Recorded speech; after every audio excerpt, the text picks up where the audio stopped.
Assalamualaikum warahmatullahi wabarakatuh.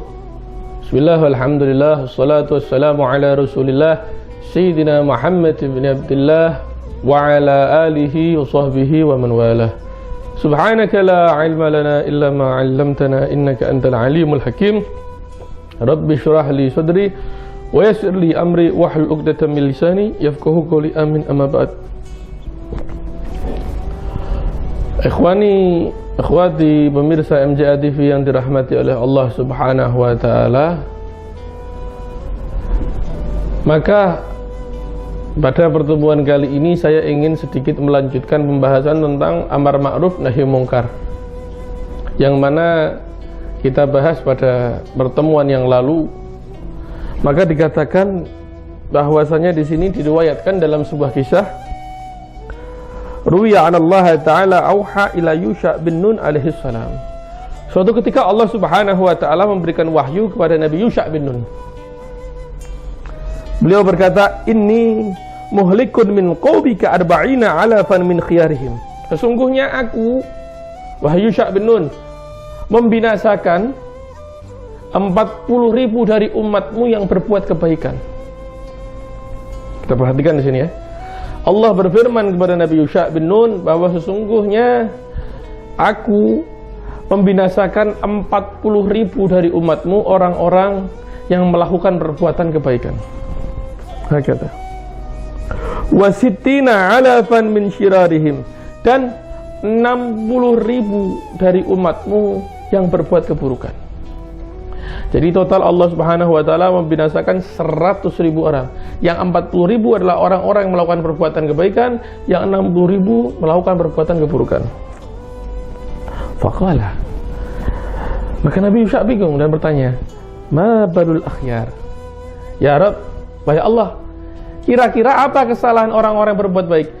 Memangnya apa yang terjadi dengan orang-orang berbuat baik? Kenapa orang-orang yang baik ikut kau binasakan? Kalau orang-orang yang berbuat buruk, ahli maksiat, suka melawanmu ya Rabb, wajar kau binasakan. Tapi kenapa dengan orang-orang yang baik ini? Bukankah mereka berbuat kebaikan?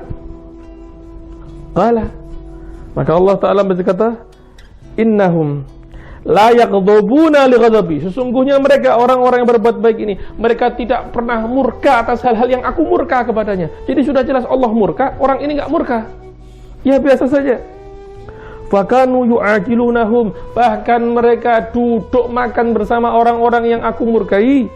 Wa yusyaribunahum, dan mereka duduk minum bersama orang-orang yang aku murkai. Ikhwani rahimakumullah, kita perhatikan di sini.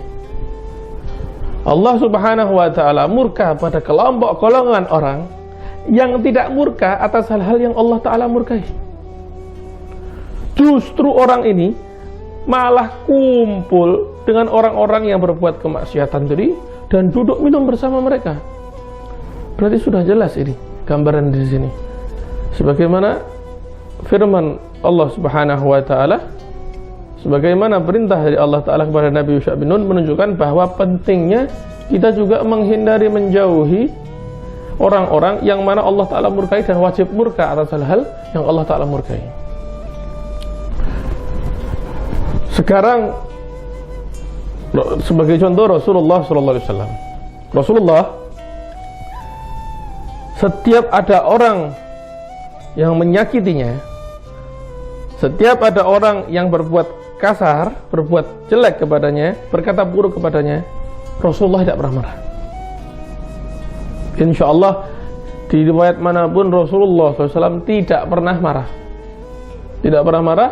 Akan tetapi ketika ada orang yang mencaci Allah, orang yang menghina agama Nabi, semuanya pasti dilawan oleh Nabi Muhammad SAW. Bahkan Nabi secara terang-terangan, sebelum terjadinya, jauh sebelum terjadinya Bai'atul Aqabah, Rasulullah SAW secara terang-terangan menghina, mencaci, menjelek-jelekkan Tuhan-Tuhannya orang-orang Quraisy, yaitu Latta dan Uzza. Rasulullah jelas mengatakan, sungguh jelek Tuhan-Tuhan kalian. Jelas sekali ini menunjukkan bahwa Rasulullah murka dengan hal yang dimurkai oleh Allah Subhanahu wa taala. Sampai-sampai orang Quraisy ini mengatakan kepada Abu Talib, "Ya Abu Talib, kami akan memberikan kepadamu putra Quraisy yang terbaik, tapi serahkan Muhammad kepadaku." Saking mereka merasa berang, merasa marah dengan Nabi Muhammad SAW karena Nabi Muhammad membenci apa-apa yang Allah Ta'ala murkai. Nah, itu untuk Nabi Muhammad. Tapi untuk kita, coba perhatikan. Setiap Rasulullah dicaci, dimusuhi, dibenci orang, Rasulullah gak pernah marah, tapi Allah Ta'ala langsung murka.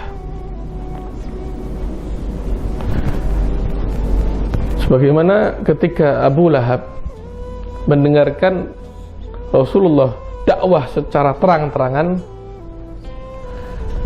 di hadapan orang-orang Quraisy, Rasulullah naik dan mengumpulkan mereka, mengatakan, ayo masuklah kalian ke dalam Islam, jauhilah perbuatan-perbuatan terlarang, jauhilah khamar, jauhilah zina dan lain sebagainya. Maka Abu Lahab mengatakan, tabbat laka ya Muhammad. Rasulullah terdiam, tapi Allah Ta'ala yang murka. Allah Ta'ala membalas dalam surat Al-Lahab, tabbat laka yada abil lahab, tabbat laka yada abil lahab, celaka engkau wahai Abi Lahab. Allah Ta'ala yang mengutuknya, Allah Ta'ala yang murka kepadanya. Berarti kalau Allah Ta'ala tidak rela ketika Nabinya dihina.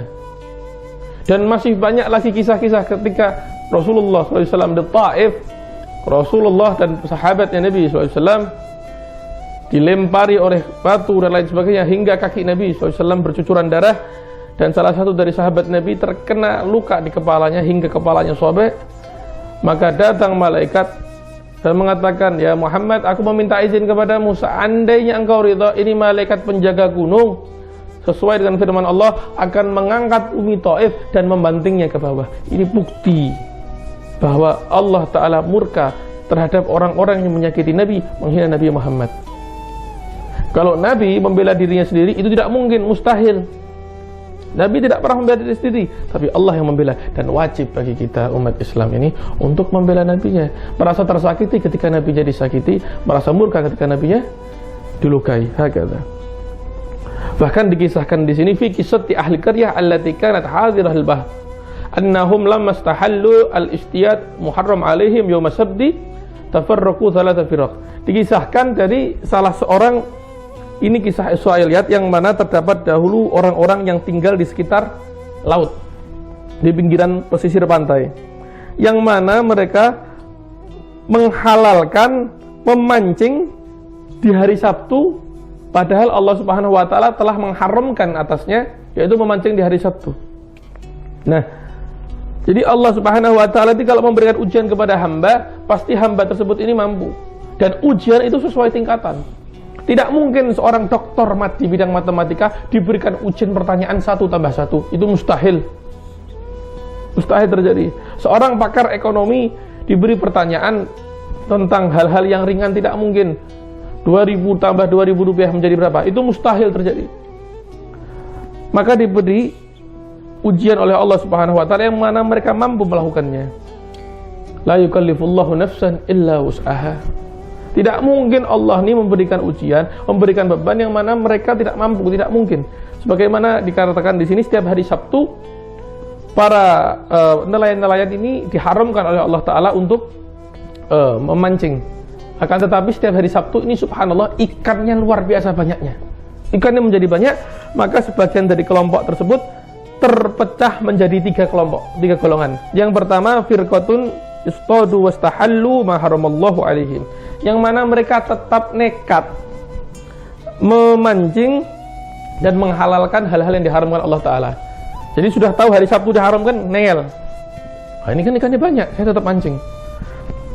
Kemudian golongan yang kedua, wa firqatun amsaku, mereka menahan diri dari memancing.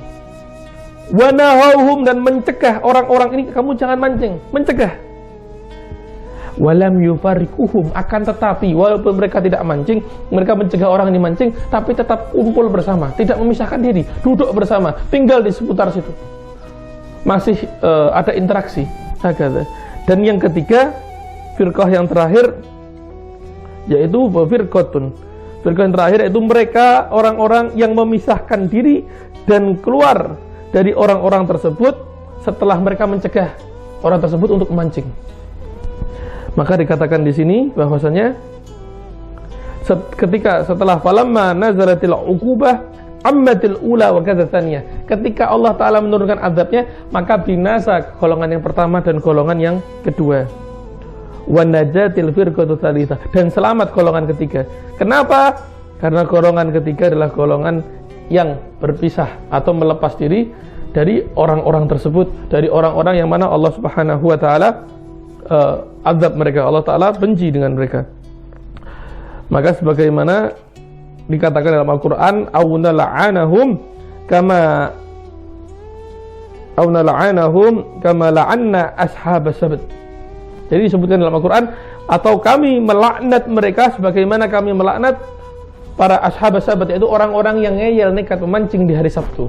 Hakadha. Oleh karena itu, ikhwani akhwati yang dirahmati Allah Ta'ala, hendaknya kita tetap berusaha untuk menghindari hal-hal yang dibenci Allah, dan jangan kita justru cinta kepada orang-orang yang senantiasa melawan Allah Ta'ala.